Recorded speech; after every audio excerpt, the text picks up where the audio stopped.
بسم اللہ الرحمن الرحیم۔ تو دیکھیے، تو افسانہ نگاری کو جو آگے بڑھانے میں رول رہا ہے وہ سجاد حیدر یلدرم، نیاز فتح پوری ندوی، مجنون گورکھپوری وغیرہ قابل ذکر ہے۔ آگے دیکھیے، 1936 عیسوی میں ترقی پسند تحریک کا آغاز ہوا۔ اس سے چند برس پہلے انگارے کے نام سے باغیانہ کہانیوں کا ایک مجموعہ شائع ہو چکا تھا۔ اب یہ ترقی پسند تحریک بھی ایک ادبی تحریک ہے، ادبی مومنٹ ہے، جو کہ 1936 میں علی گڑھ تحریک کے بعد شروع ہوئی تھی، جو کہ لینن اور کارل مارکس کی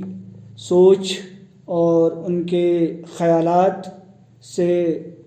مطابق تھی، اور کمیونسٹ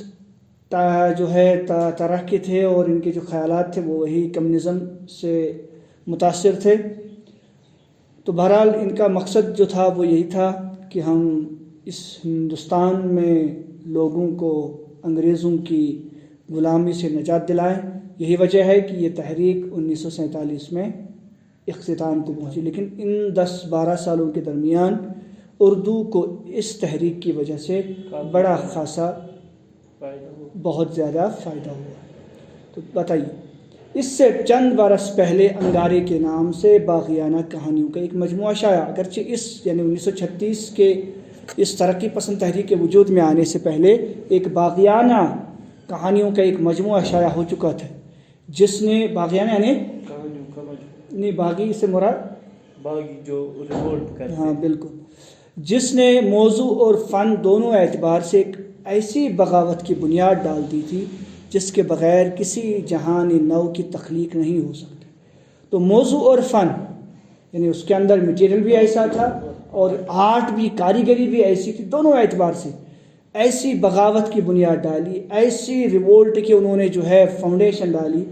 کہ جس کے بغیر کسی جہان نو، کسی بھی نئی دنیا، جہان نو نئی دنیا کی تخلیق، نئی دنیا کو یا نئے ملک کو وجود میں نہیں لایا جا سکتا۔ یہ کل ملا کر کہنا یہ چاہتے ہیں کہ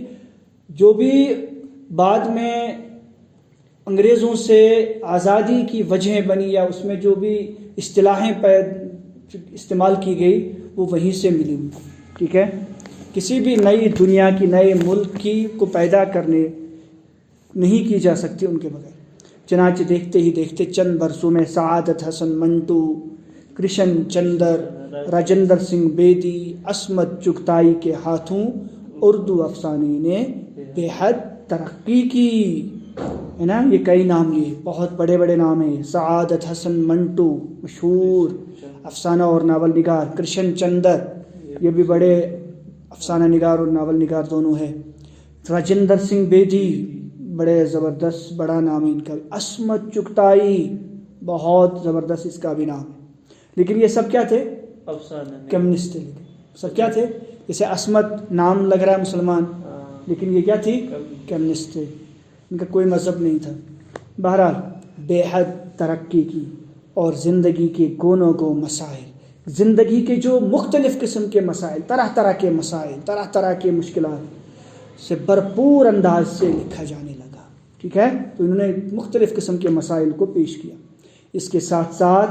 انسان دوستی، انسانوں کے ساتھ بحیثیت ایک انسان کے ہم دوستی کریں، یہ نہیں مذہب، کلچر، رنگ، نسل، ملک کی بنیاد پر نہیں، سماجی اصلاح، سماج کو سدھارنے میں، سماجی اصلاح، سماج کو سدھارنے، سماج میں پھیلی ہوئی برائیوں کو دور کرنا، اور قومی شعور یعنی بحیثیت قوم کے ہمارے اندر ایک شعور پیدا ہو جائے، ایک عقل آ جائے ہمارے اندر، ایک ہمارے اندر سوجھ بوجھ آ جائے کہ بحیثیت ہم ایک قوم ہیں، ہم ہندوستانی قوم ہے، ہمارا ایک نظریہ ہے، ہمارا ایک کلچر ہے، ہمارا ایک سسٹم ہے، ہم غلام نہیں رہ سکتے۔ قومی شعور کا اظہار بھی ترقی کرتا ہے، یہ قومی شعور کو اظہار کرنا، بیان کرنا بھی لوگوں کے اندر اس کی وجہ سے ڈیولپ ہوا۔ آزادی کے بعد ہندوستان اور پاکستان میں کئی برس تک فسادات کے موضوع پر بہترین افسانے لکھے گئے اور انسانی قدروں کے زوال نیز تہذیبی اور اخلاقی قدروں کی پامالی کا احساس عام ہوا۔ اب دیکھیے 1947 جب آزادی ہوئی تو اس کے بعد ایک اور جو ہے بہت بڑی جو ہے نا کہ ایک طرح سے جو ہے مشکلات اور مصائب لوگوں کے اوپر آئے، یعنی وہ ہوا جو پارٹیشن ہوا، جو ملک تقسیم ہوا، اس کی وجہ سے اپنے لوگ ایک دوسرے سے دور ہو گئے اور ایک ہی ملک کے دو حصے کیے گئے اور بیچ میں لکیر کھینچ دی گئی۔ اس کی وجہ سے فسادات پھوٹے، یہاں سے لوگ ادھر جانا چاہتے تھے، ادھر سے لوگ ادھر آنا چاہتے تھے، اس آنا جانا میں ہزاروں لاکھوں کروڑوں لوگ مارے گئے، مال زیادہ۔ اس میں سب سے زیادہ جو ظلم ہوا وہ عورتوں کے اوپر، اور اس کے وجہ سے ناولیں لکھی گئی، اس چیز کے اوپر کیا لکھی گئی، اور یہ ایک موضوع مل گیا، کیا مل گیا، ایک میٹیریل مل گیا لوگوں کو اس کے اوپر، افسانہ نگاری یا ناول نگاری کے اوپر۔ تو اس کے اوپر بڑا زبردست اردو میں لکھا گیا، جس کی وجہ سے اردو کو بڑا فائدہ ہوا۔ بہرحال فسادات کے موضوع پر بہترین افسانے لکھے گئے، انسانی قدروں کے زوال، انسانی اخلاقیات بگڑ، یہ نہیں دیکھتا یہ مذہب کا ہے، یہ مسلمان ہے، یہ سکھ ہے، مار ڈال، زوال، ختم ہونا، نیز تہذیبی اور اخلاقی قدروں کی پامال، اخلاقیات گر گئے، یہ نہیں دیکھا کہ یہ ہندو ہے، مسلمان ہے، کیا ہے، مار ڈال رہے، پامال، ختم کر دینا، درون دینا۔ آزادی کے بعد ابھرنے والے افسانہ نگار، آزادی کے بعد جو سب سے بڑے نمایاں جو سامنے آئے افسانہ نگاروں میں، ان میں قرۃ العین حیدر نمایاں حیثیت رکھتے۔ قرۃ العین حیدر کا ہے نا بہت بڑی ناول نگار، ان کے افسانوں میں ایک خاص طرح کا تاریخی شعور، ان کے اندر کیا ملتی، historical back ground, historical ideas, historical چیزیں، سوچ ملتی ہے، وقت کا احساس ملتا ہے، اور وقت کیا ڈیمانڈ کر رہا ہے، وقت اس وقت کس چیز کی ضرورت ہے، اس کا احساس ملتا ہے۔ وہ جبر کی ان طاقتوں کا بھی پردہ فاش کرتی ہے جن کے شکنجے میں انسان بے بس اور مجبور، اور وہ جبر کی ان طاقتوں، جبر، ظلم و جبر کی وہ طاقتیں جنہوں نے کیا کیا ہے، جنہوں نے انسان کو اپنے طاقت کے بل بوتے پہ اپنا غلام بنا رکھا ہے، ان کو بھی کھلے عام ان کو کیا کرتی ہے، ان کا پردہ فاش کرتی ہے، جکڑا ہوا شکنجے میں، ان شکنجوں میں، ان بیڑیوں میں، ان زنجیروں میں جو انسان بے بس اور مجبور ہے۔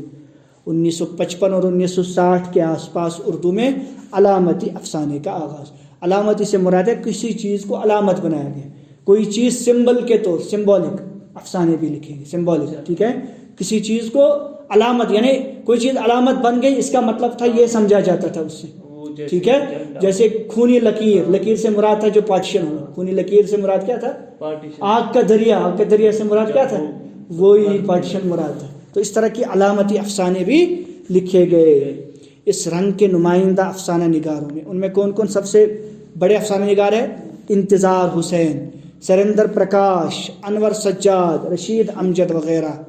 ہیں۔ بدلتے ہوئے حالات اور زندگی کی بڑھتی ہوئی پیچیدگی کے ساتھ ساتھ افسانہ بھی پیچیدہ ہوتا جا رہا ہے، حالات بھی بڑھ رہے تھے، حالات بھی آگے بڑھ رہے تھے، اور پیچیدہ مشکلات ہو رہے تھے، مصائب آ رہے تھے، تو اس وجہ سے افسانہ بھی کیا ہو رہا تھا، مشکل ہو رہا تھا، اس کو زبان بھی مشکل ہو رہی تھی، اس کے جو ہے جو کچھ اور زیادہ اس کے اندر اجزاء ترکیبی ڈالے گئے، تو اس وجہ سے یہ کیا ہو گیا، اور زیادہ مشکل ہونے لگا۔ اور نئی نسل کے افسانہ نگار براہ راست طرز بیان کے بجائے رمزیہ طرز بیان کو ترجیح دینے، اور جو نئی نسل، نئی جنریشن کے جو لوگ تھے، افسانہ نگار تھے، افسانہ لکھنے والے تھے، وہ براہ راست جو اس سے پہلے جو ایک طرز تھا، جو ایک طریقہ تھا، جو ایک روایتی طریقہ تھا، ٹریڈیشنل طریقہ تھا، کہ اس میں کیا ہوتا تھا، براہ راست، یعنی براہ راست مخاطب کیا جاتا تھا، اور چیزوں کو براہ راست بتایا جاتا تھا، اس طرح سے بیان کیا جاتا تھا۔ اس کے بجائے ان لوگوں نے کیا کیا، رمزیہ طرز، رمزیہ سے مراد ہے اشارے، کنائے، ٹھیک ہے، کسی مطلب اشارے کنایوں سے انہوں نے کام لیا، براہ راست نہیں، بلکہ کوئی چیز، کسی چیز سے کوئی چیز دوسری چیز مراد لی جاتی تھی، یعنی محاوروں کی صورت میں طرز بیان کے بجائے رمزیہ اشاریہ بیان کو ترجیح دینے لگے، رمزیہ